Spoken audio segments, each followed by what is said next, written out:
Mababaw na to mga tangay. Merong ligaw dyan na one spot snapper. Dali, meron nga. Ano to? Di ba mga tangay? Rinig mo agad yung strike sa rad na to. Kala ko one spot. One stone pala. Hanip. Explore natin to. So dati mga tangay, pag wala kaming umang na makita, dito kami nanguha ng pamain. Ganitong pamain, no? Yan mga tangay. Yan yung nakadikit sa puno. Yan. Tawag sa amin ito sipon-sipon. Yan yung ginagawa namin pamain pag wala kaming makitang kumang. Okay. So ito mga tangay. Ganito. Nagawa namin yung pamain pag walang umang. Hindi ko alam kung kinakain ba to ng iluluto. Hindi pa namin natatry dito kasi yung tingin talaga namin dyan pamain sa isda. Hindi ko natin itry. Pa dito meron. Basa na tayo. Kasi sobrang taas pa ng araw dito mga tayo kahit mag alas 4 na ng hapon. Langanin to, hindi ko alam kung maabutan nating magbabaw na mayroon pang sikat ng araw, baka malalim pa rin, kaya maghagis-hagis na tayo dito sa mga gilid-gilid, baka mayroon tayong matsambahan.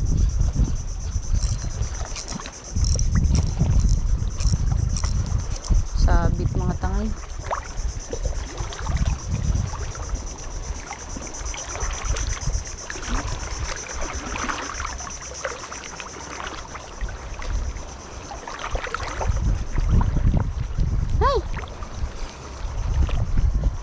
Sumabit sa bato nang mababasa yung ating bag. Hindi tayo, buti hindi maalon. Saan tayo po pwesto? Try natin ditong pumatong sa bato na to na medyo madulas. Ingat lang tayo. Yan. So kami dati naghahagis-hagis sa mga tangay. Namin hinahagis, oh. Kasi dyan banda yung anuhan dati ng isda, pistuhan, mga bangkilan, sigaras yung mga nahuli namin. Kasama ko yung mga pinsan ko.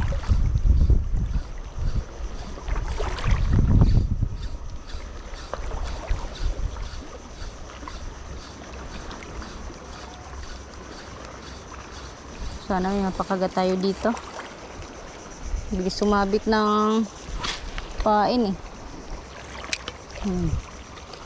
Nabot natin yung secret stone.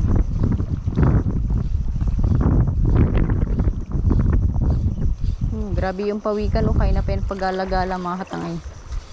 Ikot-ikot lang siya dito. Yung kagandahan dito sa amin, yung mga pawikan ay talagang libre ng langoy-langoy dito, kasi dati daw mga tayo kinakain niya ng mga ano. Never ko pang natry makakain mga katangay ng karne ng pawikan. Pinakwento na lang sa akin dati ng lolo ko nung nabubuhay pa na kapag kinakatay daw ng tatay nila yung pawikan, umiiyak daw. Kaawa, di ba? Dati pa kasi yung mga tangay, ilang dekada na nakalipas nun. Merong mga isda dito sa harap, oh. Banak yata. Hindi naman kumakain yung banak sa lure, eh.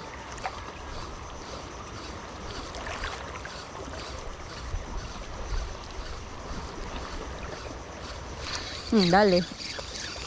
Dali mga tanga yan, sigaras. Sigaras. Padali tayo. Sigaras. Tuhugan ko, nasa bag ko pa. Yan tayo napakagat, sigaras. So, labas ko muna yung aking tuhugan mga katangay. Balikan lang natin yung pwesto natin. Sigaras na naman yung sumalubong. Dito may baybay. Pabaybay mga tayo dito mga tangay.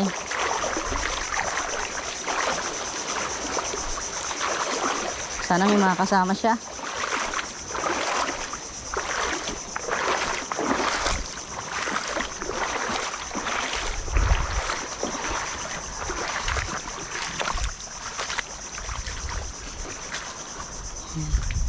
Natanggal na mga tangay, buti dito natanggal. Lagyan muna natin dito.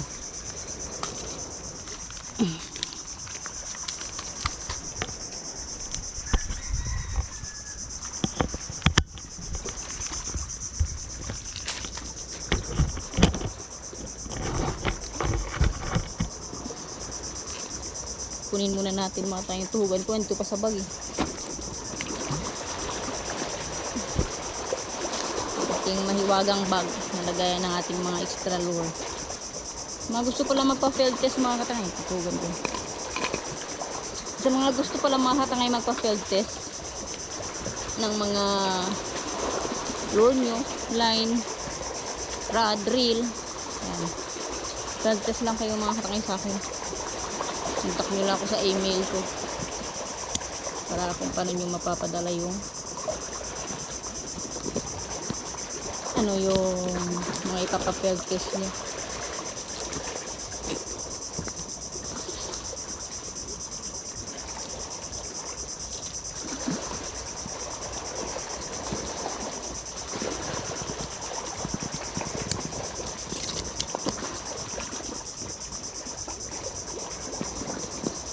So, hindi tayo buklo mga katangay.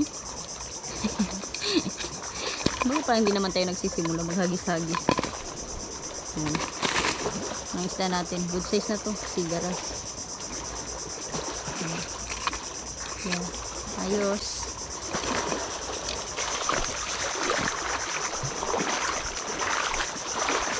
Tagal-tagal pa tumatay magbabaw yung dagat. Hindi na natin maabutang pumuesto doon sa may lusong sana doon banda oh.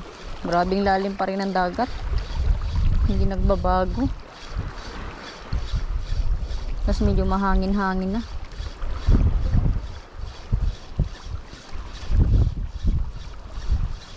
Bukan natin dito banda, baka meron.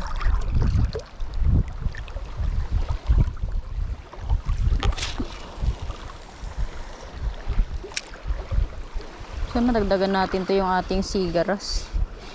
Nakaraan nakakatuwa kasi halos sunod-sunod mga katanga yung napakagat natin na sigaras agad.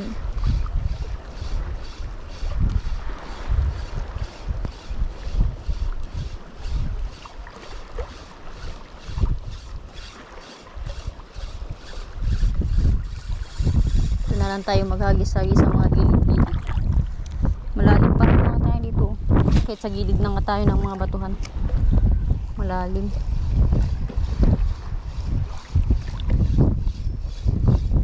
Kapag ganito na lumulusong tayo sa dagat, yung nakakatakot lang minsan mga katangay, minsan diba dali, kaya nakadali na tayo, nakadagdag na rin. Uy, sinabit niya pa. Lapitan natin, baka makawala pa.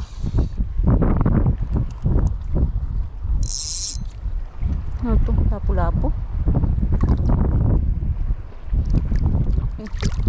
Lapu-lapu nga. Lapu-lapu nga mga tangay. Yan eh.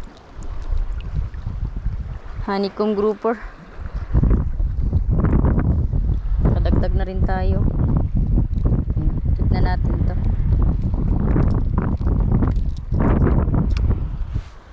Alright. Dito lang tayo nakapwesto sa gilid-gilid kahit pa paano merong napapakagat ng mga ganitong isda. Yung kapatid ko mga tangay namingwit din kanina. Tawang-tawa ako. Yung mga huli niya, karamihan tabangka tsaka tiki. Pinangkip niya lahat mga tangay, pinang-uwi niya lahat. Nanghiram siya ng bangka na disagwan.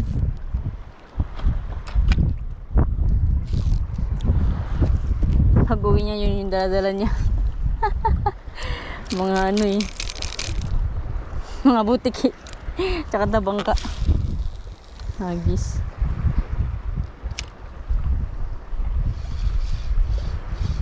Sana meron tayong madagdag. Solo fishing tayo ngayon, kaya yung kausap ko lang ay ang aking sarili at kayo mga katangay.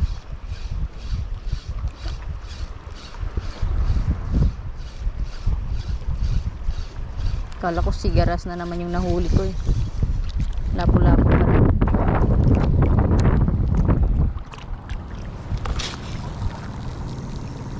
Ay, malayo-layo. Kagat, isda. Ganda ng spot, walang isda.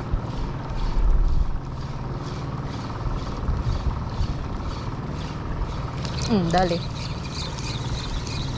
Sigaras to. Dito ka. Dali mga tangay. Uy. Ito na ma-unhook. Hindi ko na sigaras eh. Kadagdag na rin. Ay, matatanggal na yata. Good size to mga tangay na sigar oh. Good size na sigaras. Ayos. Nakadali na rin. Kadagdag na tayo. Tuhog ka na.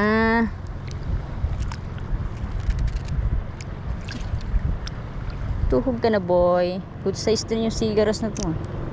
Nagtikom pa yung bunganga.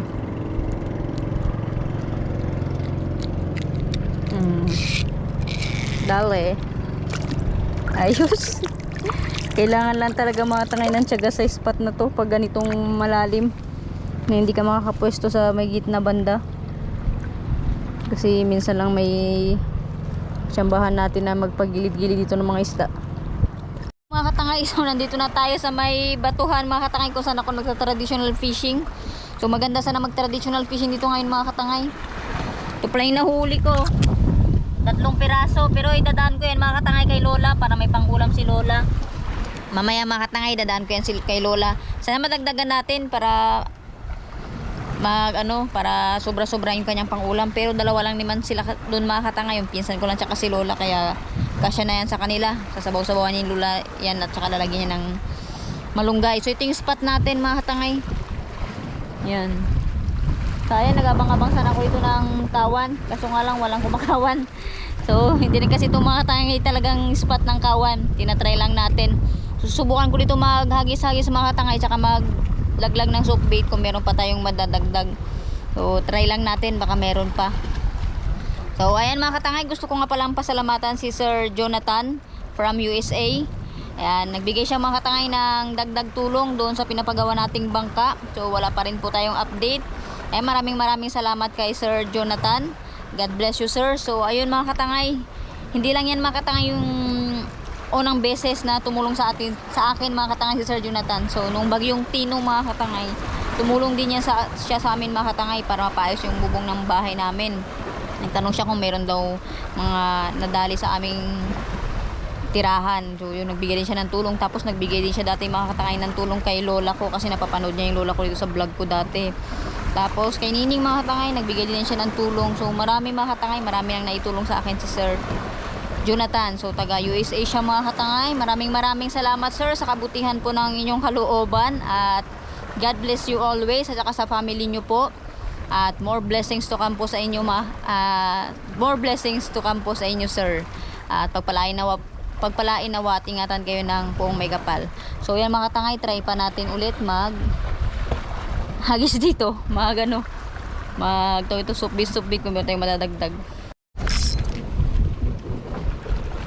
Subukan natin to mga tangay, tinatawag sa amin ito na urang-urang. So pampusit to mga tangay, kaso masyadong malaki pala to. Medyo maliliit pa to yung pusit, pero gusto ko makahuli mga tangay ng pusit nito. Ang dami nila eh. Try natin. Nawala na mga tangay. Ayun na.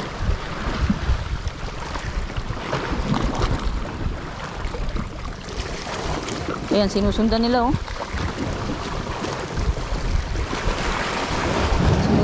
Good size na rin to mga tangay na pusit. Sana makahuli tayo kahit 1 piraso o 2 piraso.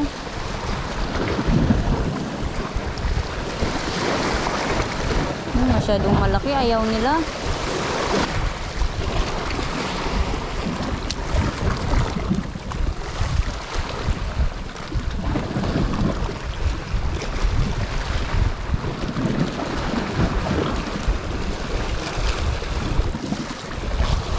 Medyo malaki-laki to yung isa na to. Medyo malaki-laki. Ito yung targetin natin yung nanay. Ito yung parang ate-ate na nila.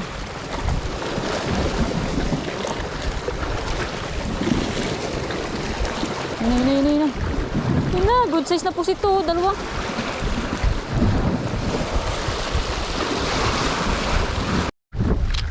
Baliin mga tangay. Tapos na tayo mag-fishing. Wala na tayong naidagdag. So 3 piraso lang talaga yung nahuli natin. Solve na rin to kay Lola, pang ulam niya. 2 lang naman sila doon ng pinsan ko mga katangay. Bigay ko na lang to. So wala na talaga, wala na tayong naidagdag, wala na tayong napapakagat. Wag na nating ipilit. So medyo nagbabaw na rin yung dagat kaso masyado nang hapon. Sayang. Hapon na pala talaga mga katangay, halos padilim na nagababaw yung dagat. So naka 3 piraso lang tayo na isda. Sayang, meron sana mga pusit doon na maliliit, mga ganyang kalaki mga tangay. Tinry kong hagisan ng soft bait, sinusundan lang nila yung soft bait. Hindi nila kinakagat. Diba? Sayang naman. Medyo mababaw na pero ano na, hapon na mga katangay. Kailangan na rin nating umuwi. Sunod balikan natin yung spot na to. Mag traditional fishing na naman tayo dito. Dati kasi mga katangay dito ako nakaharvest nung pamain ko ay kumang. Harvest ako dito ng traditional fishing. Gamit lang yung nylon tsaka yung hooks. Tapos yung pain kumang.